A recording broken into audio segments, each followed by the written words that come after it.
Oh my goodness, we are here live on CAN TV, F.D.R. Community Housing Foundation. I'm so grateful for CAN TV and the full team that continues to allow us to be here every day with public access TV. Welcome, everyone. Hey. Hey. What's up? We got It's a lot going on. a lot going on. Happy holidays to you. Happy holidays. All right, and happy holidays to all of our viewers and the ones that might watch this later. I don't know what you celebrate, but you probably celebrate something. And even if you just celebrate life, it's worth it. There's a holiday for everybody. It's a holiday for everyone.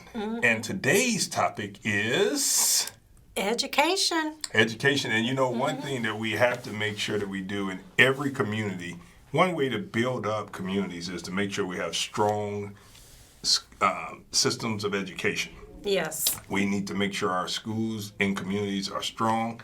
And you know what? There's no better way, in my opinion, to build up communities than to have high quality early childhood education, high school, just from cradle all the way to the grave, you should be learning. Yes. So. Yes. But in reality, is that really happening everywhere? People learning something, and to kick off our discussion about, education, we're going to talk about education through a racial lens. So why don't we look at this clip? It's a nice 6-minute clip. Sit back and enjoy it, and we'll be right back for You might discussion. get upset. You might get upset. And feel free to call us at any time after the clip, 312-738-1060. During this Black History Month, students around the nation are learning about icons of the civil rights movement. But beyond those lessons, a CBS News analysis found some major problems in the way that students are being taught about some very important moments in American history. Our national correspondent, Jerika Duncan, has been looking into this. And so, Jerika, we've been promoting your story all morning long. I'm very curious to find out what you all found out. We learned a lot, and what we found out is that how you learn about topics like slavery and the civil rights movement really depends on where you live and the textbooks you're using.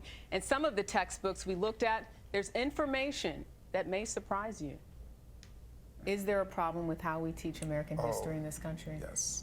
Renowned scholar Dr. Ibram X. Kendi can't believe what students are learning about America's past. Reviewing these texts closely, now I can see why so many students get to college and they're like, why didn't we learn this in high school? Because it isn't in these texts. We asked Kendi, a CBS News contributor, to take a look at 4 textbooks used in public school classrooms. The first book, The American Pageant, is used to teach advanced placement history. The publisher of the book says more than 5 million students learn from it each year. We looked at the 16th edition of the book, published in 2016. So here on page 346, it says, in the deeper South, many free blacks were mulattoes. The term mulatto is a racist slur against biracial people. The book also includes this map, referring to enslaved Africans in 1775 as immigrants, alongside the Dutch, the Scottish, and the German. To refer to them again as immigrants insinuates that they chose to come, the African people who almost totally were forced to come and certainly did not want to come to the United States in chains. Just to see if things have changed, we looked at the latest edition of the book published this year. The map is still there. The assignment asked students to put a price on slaves. What and how students learn about history is different everywhere and sometimes problematic. The teacher, who is white, told them to write funny captions on images of freed slaves. There are reports the teacher made black students act as slaves. There is no national standard for what history is taught. Each state sets standards which outlines what students are expected to learn. CBS News took a look at the social studies standards for all 50 states and the District of Columbia. We found 7 states do not directly mention slavery, and 8 do not mention the civil rights movement. Only 2 states mention white supremacy, and 16 list states' rights as a cause of the Civil War, which Kendi says is a problem. This was the term that the Confederate states, that later segregationists and even some slaveholders utilized to hide that they were really fighting for the rights as slaveholders. Kevin Ellis is the chair of the Texas State Board of Education. About 10% of the nation's students attend a Texas public school. In 2018, the state changed its standards to teach slavery as the central cause of the Civil War, but it still mentions states' rights. Should states' rights even be taught at all? So I think even when you look at states' rights, it focused around slavery. And so what we're doing now is just being clear that those states' rights that the South was fighting over was states' rights for them to have slavery. Kendi also took a look at this textbook, Texas History, which is adopted by the state to teach middle school social studies. It covers topics including slavery and the Civil War. This is a picture, and the caption says, "Some U.S. settlers brought slaves to Texas to help work the fields and do chores." And, you know, I don't think we should describe slave labor as chores. A few pages later, Kendi pointed out this image. The caption for this picture says, "What characteristics of slave life does this image show?" Does this depict slavery? If we were going to have a single picture that depicted slavery, it should be a picture that demonstrates terror and violence. We also asked Ellis what he thought about the picture. Exactly. Well, I think one of the, as we go through the struggles and the injustices that the slaves went through, I think the important thing is not to do what was done in earlier times and make it sound like they were better off here than they were back in their. But this picture doesn't look so bad. You know, there's no marks on anyone's body, and this is supposed to represent enslaved people. I think the point that's being made is the fact this was not a true representation of what slaves went through and the injustices that they went through. And I can't answer why that made it in that textbook. We have progressed in the past 5 years and 10 years and 20 years, and we still have more work to do. And I think this would be an example of that. The publisher of that Texas history book, Houghton Mifflin Harcourt, told CBS News in a statement that it appreciates and values Dr. Kendi's analysis of the textbook, and they are making intentional changes to the content in future editions. Cengage, the publisher of The American Pageant, said the authors work strenuously to provide an accurate, fair, and engrossing account of American history, and they are always striving to improve. They note the newest edition makes corrections and includes firsthand accounts from African Americans of the time. So important to point out, though, that the publishers can make these changes, but it's up to the states to adopt them. It's up to the states. And, you know, it's funny because I talked to a girlfriend of mine, her daughter's in high school, and she just got an A in her U.S. history class, and I told her about this story, and she said, we have to teach them. It's up to the parents. And I think there is sort of this unsaid thing, even especially in Black communities, that you're going to learn it from your family and not necessarily rely on the school to do it, just because you look at these changes that they've made. This is in the last 5 years. Yeah, exactly. It's very recent. Well, it's the most alarming thing you said that story. There were 7 states where slavery is not even mentioned. Or civil rights. That's what I find so jaw-dropping. Yeah. And I think when you're a kid, you're reading the textbook, it doesn't occur to you to challenge it. Right. You need a story like this to let you know. Yes. And it's also unfortunate, I think, many times in the Black community, not really knowing our history. Right. I think that is a problem. Well, if the schools aren't teaching it, sometimes it's hard to know it. It's very, very difficult. Right, Trika, that was very informative. Thank you. Well, I want to thank them for that special. I mean, I know that had to be jaw-dropping Hey guys, welcome for to them. Yes. I think it's jaw-dropping for quite a few people, but apparently not enough people or the right people. Well, you know what? I think what every parent should do right now, they should grab their young person's history book and they should look at it and see what's in there, what the story that's being told. Yeah, I am. Yeah, I don't care who it is, but everyone should look at their child's book. And I think we have a caller. Caller, you on the air. Mr. Reven Fellows. All right, Reven. Hey, Reven. Right. So no matter what, I think people should be looking at their children's books, whether they're looking at their, whether they're white, Black, or Hispanic. It should be an inclusive type of history. Reven, what you think? Well, definitely so, because a lot of the histories act like it was a proud situation for us to be in, and they saved us and said, what kind of jobs would we have had if they hadn't gave us the job? The other, if you go back, Rep. Ford, maybe you can speak to it, the two young girls out there in, is that Bolingbrook that found the books on the shelf that was racist? You remember that? You went out to, and you met with them, and you were on the with CPS. You remember that? Can you? The Pierce twins. Yeah, the Pierce twins in the suburbs. They were at a Catholic school, and the teacher had the kids read a book that called them the N-word. And so, not only are they in our textbooks, but schools are also asking young people to read books that's not even reviewed and censored. You guys had the same problem out in Evanston. I think this critical race theory has been a serious topic of discussion. In fact, one of your I think it was a drama teacher, sued the district. She sued the district. She lost. It was an insane charge that she was putting on them. But pretty much you do have a lot of Caucasians who do not want the truth taught to their children about the history of this country, or even, we're big proponents of teaching pre-enslavement, not just teaching that black people started with slavery, but actually teaching who we were prior to being terrorized. And so you have a lot of white parents that do not want that taught. And this was one teacher she was a drama teacher. She felt that the Board of Education in Evanston, the board, that they were focusing too much on children of color to make sure that they receive equal, that the white children are receiving. Anytime you have to, over impress upon for a certain issue, there's something wrong. Yes. You got to do pullouts in schools because we know the textbooks are not going adequate. To teach it, right. And so we know that the books were written by majority, if not all, white men.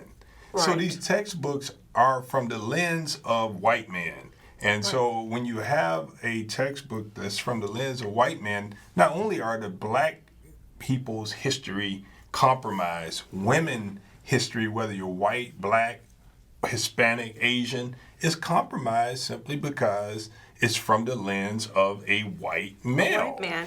And in our history books, the white male is seen as the creators, the inventors, the heroes. They saved everybody. They taught everybody. They did everything to build America, and we know that that's not true. We know the Native Americans, their truth isn't told, and the truth of what happened to black people coming to this country isn't really taught in the schools. Yeah. So I would say that if you, Reeve, I hear you coming up with something, but I would say if you read the history, the way it's taught, not only from grade school all the way through college, it's biased. And there's no doubt that it's biased. And the biased history will make a certain group of people feel inferior to the other. Right. Reeve?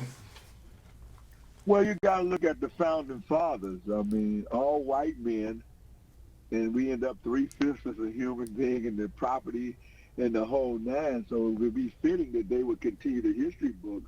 But so that is a problem, troubling problem, because right now where a lot of white children and black children and other ethnic groups, they're all getting, some of them are just kicking it.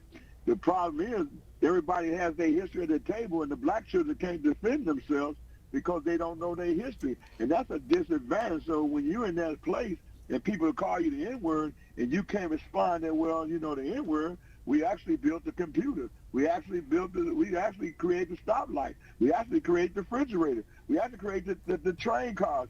So when you don't have that history and other people at the table, you have shame, and so you have to sit there and take, like the Chinese invented the cell phone. That's not true. So it puts our children at a disadvantage, and when you have subliminal television saying everything white is right and everything black is bad, it puts our children in a low self-esteem position, I believe. Oh, yeah, it gives them a lack of self-identity, a lack of self-worth, a lack of self-value. And to me, that's really at the core of the violence in Chicago, is that self-hatred and not knowing who they really are.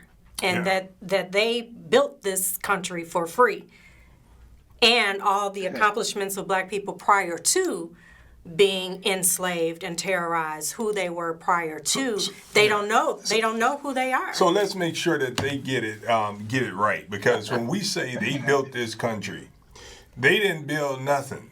Their ancestors built it, and they do. And what they need to do is respect their elders and their ancestors for all the work that they've done to make this place in America the country that it is, and that is the chance to make it as good as it could be, and for them to have a chance to be in that fight and struggle for a more perfect union. And so they need to realize that people in their families, long before they were thought of, died for them to have a right to stake claim to America.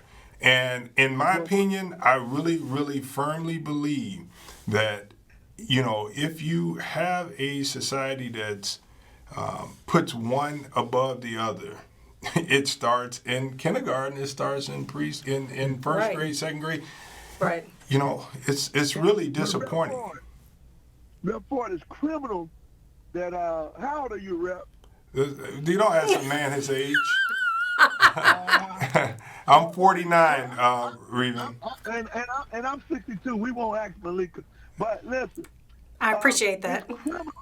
It's criminal that you, Meleika, and myself and others in Mel Sam have to put a bill in place. That bill has been in place as law in the state of Illinois since 1991. And our children are not, it's a law that we have not enforced to teach white people who we are, that we wasn't slaves, and not teach black children that they were king and queens. So we do a disservice to the children to hold them accountable for their ancestors when we have not enforced a law that you had to come back at your age and put pressure on Springfield to enforce the law that's been on the books since 1991. Well, the law that we pass is not just about Black history; it's about inclusive history. And so when we do Black history alone, I think we're doing everyone a disservice, because when you look at history being made, it's a melting pot of individuals that's making it.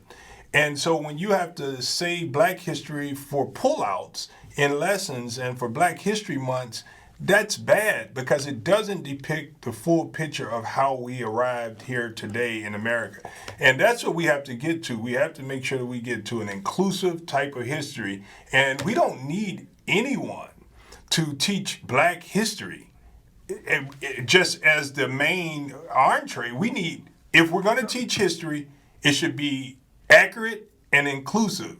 And if people want to learn more about African American history, or more about the continent of Africa, or more about Asia, more about any other group of people, they could master in it, or they could read more. But we can't have a history book and history lessons that's not teaching it accurately. That does more harm than good. We might as well just not teach it, because it's poison to our society. It's a lie. I agree 100%. It should be all Black, but they're telling a white lie and not telling a true Black story. So I'm with you on the balance. But our story has been told one way. We shooters, we killers, we looters, and that creates a problem because the parents are not educated. So we have a miseducated group of parents that don't know the history, and a miseducated group of teachers. So when it comes to us having inclusive, we should be fighting for it to be across the board, but our chips are never on the table. So I commend you, and I believe it's not just Black history, but our children need to know who they are, and they built this country, and we've done a failed job with every national organization here in Chicago. Let me tell you something. I'm going to tell you why you're right, and I agree with you 100%. We have to make sure the truth is told. There's some work that has to be done to reverse the harms that's been done to the Black community and the history. Let's take an example of today. If we look at education through a racial lens today, when we look back 10 years from now, the history of the Black people will be they were killers. They were killing up one another. But if we don't get the history right about how we have accomplished so much, there are a lot of successful black people going to HBCUs, going to universities like Harvard, going to Yale, going to Princeton, becoming vice president. And those people will be, I mean, the president and the vice president, they're going to be in the history books. But will the people that they will be in the history books. You cannot take President Obama and Kamala Harris out of the history books. They will be in. But the problem is we cannot only have them in the history books because that's not how America has progressed. America progressed because you have people like you that have made contributions to our community. We have people all over this country that are civil rights activists, people that are legislators, people that are making changes throughout the country, and that's got to be told. You know, we are breaking ground on maybe having a whole new ward in Chicago, an Asian ward. That's big. And that ward used to be the grounds of the dailies. The history is changing, and if we don't include it the right way, then it's still going to be miseducation. But Meleika, let me give you a touch of history real quick and real forward. If you have a dime, on the head of a dime is sculptured by a black woman, Selma Burke. She was a folk artist. So when you got a dime in your pocket, you got black history in your pocket. Wow, that's good. That's a fact to know. And so it's clear that what I think we have to understand is that we're in it together. This crime that's happening in Chicago, it may look like it's impacting black people, but it's impacting everybody. When you see a black person in poverty, you better believe it's impacting you, whether you're white or black. When you see a baby get killed like baby MJ, you better believe that's impacting who you are as a person. And the sooner we realize it, the better off we're going to be. When we see homeless people being forced to be put out on the street to sleep because of the economy, because of the wages are so low. Lack of resources for mental health services. Man, I mean, we're all in it together. We're in it together. We're all in it together. And so I say that to say, when we look at the educational system, if you think that only black people are being miseducated, that's where we got it wrong. White children are definitely being miseducated. And that's why people have to understand what critical race theory is. It challenges the history that people have been taught to make them look into why black people are looked at the way they are. That's why George Floyd's situation happened, is because that police officer, what was his name? I don't know. Murderer. The murderer. That murderer, dressed as a police officer, was taught a certain thought, concept, idea about who black people are. And he probably learned at kindergarten and up, and that's why he was able to do what he did so easily, because we're so devalued. He didn't see him as a person, and whether it's critical race theory, respect is what it's about. So, you know, until the Chicago police or police wherever you go, when they pull someone over, if they don't see you or me or Reven the way they see the white person that they pull over, that's a problem. And so I challenge the white police and the Hispanic police and the black police, you know, let's respect life. And you know, and the Hispanic community, some of them don't like to be called Hispanic, so I'm gonna respect that. Some of them, the Latinx community, Hispanic community, they've been taught things before they even come to this country about who black people are. So then, like in LA, you got serious hate crimes against black people from the Latinx community. Asians are taught things about the black community. All the different other cultures, and I've ran into them, encountered them myself, where they have these ideas of who we are because of what was taught to them about who black people are. The textbooks were written in Texas. They're written in Texas, in a state like that, and it's clear that when you're sitting in a classroom as a black student, I've been there. You've been there.